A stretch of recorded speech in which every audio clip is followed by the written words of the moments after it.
ഹിന്ദുക്കൾ എന്നാൽ ഒരു വാശി, ഇവിടെ വന്നേ പറ്റുള്ളൂ, ഇവിടെ കുളിച്ചേ പറ്റുള്ളൂ. ഒരു കാര്യം വ്യക്തമാണ്, ഹിന്ദു സമൂഹത്തെ ആർക്കും നശിപ്പിക്കാൻ സാധ്യമല്ല, തൊടാൻ സാധ്യമല്ല. കാരണം നമ്മൾ അത്ര ശക്തരാണ്, അത് നമ്മൾ തെളിയിച്ചിരിക്കുക. ഇവിടെ നമ്മൾ കുംഭമേള നടത്തുമ്പോൾ എന്താണ് ഈ കുംഭമേളയുടെ ഒരു സന്ദേശം? നമ്മൾ ഇവിടെ നിന്ന് എന്താണ് കൊണ്ടുപോകുന്നത്?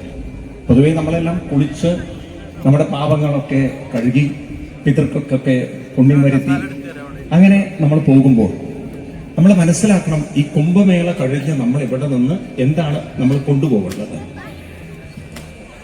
ഈ കുംഭമേളയിൽ നിന്ന് നമ്മൾ പഠിക്കേണ്ടത് എന്താണ്? മറ്റൊന്നുമല്ല, മനുഷ്യജന്മം. ഇവിടെ ആവർത്തിച്ച് പറയുന്നുള്ളത്, മനുഷ്യജന്മം എന്ന് പറയുന്നത് ഈ ഒഴുകുന്ന നദിയെ നോക്ക്.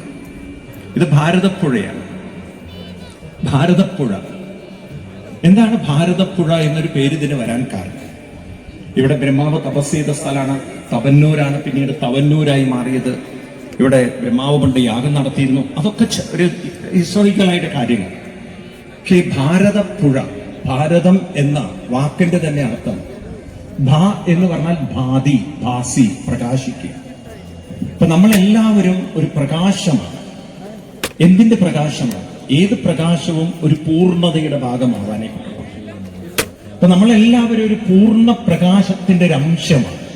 നമ്മൾ ജീവചൈതന്യം എന്ന് വിളിക്കുന്നു. കൊണ്ട് സ്കൂളുകളിലൊക്കെ നമ്മൾ ചൊല്ലിയിട്ടുണ്ട്, അഖിലാണ്ട മണ്ഡല മണിച്ചോരുക്കി അതിനുള്ളിലാനന്ദ ദീപം കൊളുത്തി പരമാണു പൊരുളിലും. ബാക്കി എല്ലാവരും ചൊല്ലു, അറിയുന്നവരൊക്കെ.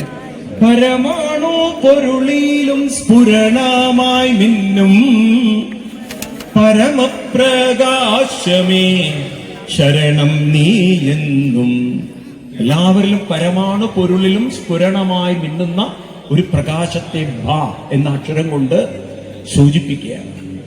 രഥം, രഥം എന്ന് പറഞ്ഞാൽ യാത്രയാണ്. രതി, രതിക്കുക, മുഴുകുക, ലയിക്കുക. നമ്മളെല്ലാവരും ഒരു യാത്രയിലാണ്. നദിയിലെ ഓരോ തുള്ളി വെള്ളവും യാത്രയിലാണ്. എങ്ങോട്ടാണ് യാത്ര ചെയ്യുന്നത്? പൂർണ്ണതയിലേക്ക്, കടലിലേക്ക്. അപ്പൊ നമ്മളെല്ലാവരും ഒരേ പൂർണ്ണതയുടെ, ഒരേ ശക്തിയുടെ അംശങ്ങളാണെന്ന ബോധം നമ്മുടെ ഹിന്ദു സമൂഹത്തിൽ എപ്പോഴും ഉണ്ടാവണം. പുറമേ